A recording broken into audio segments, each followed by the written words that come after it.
They laughed at him.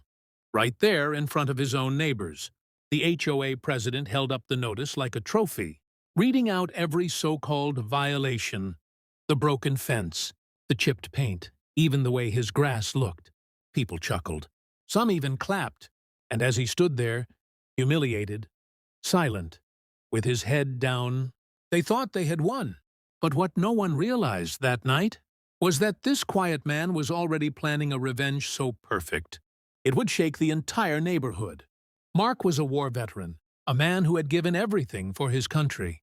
But when he came home, all he wanted was peace, a little house, a quiet life, a garden where he could sit with his coffee every morning. Instead, he got an HOA. And this HOA? They were ruthless. Every week, another notice. Your mailbox is the wrong color. Your fence is 2 inches too high. Your garden doesn't match community standards. Mark tried to reason with them, but the president, a smug man named Richard, made it personal. This neighborhood has standards, he sneered.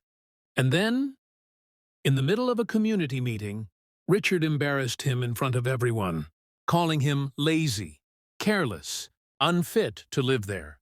The room laughed, and for the first time in years, Mark felt anger boiling in his chest. But Mark wasn't just some tired old man with a broken fence.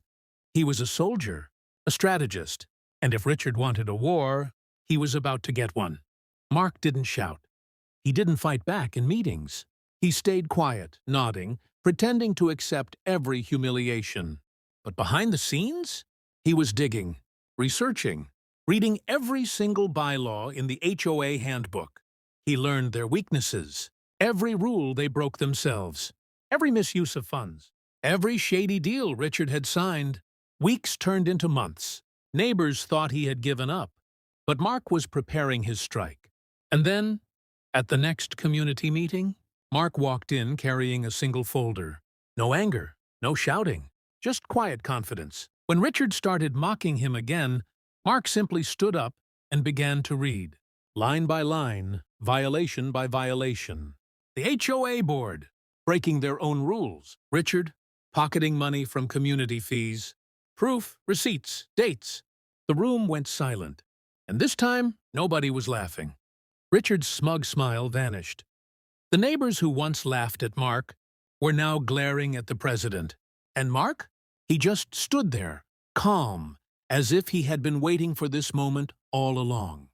Within weeks, Richard was forced to resign.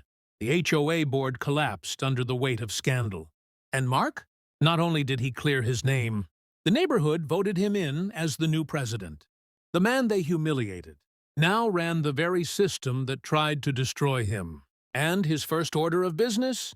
He tore up every petty, ridiculous rule that had made life miserable. Mark's story isn't just about revenge. It's about patience, strategy, and the power of staying silent until the moment is right. Sometimes the best revenge isn't anger. It's proving your enemies wrong, with the truth. And in the end, the man they tried to humiliate became the man they could never forget. What do you think about Mark's revenge? Would you have fought back sooner? Or waited, like he did, for the perfect moment?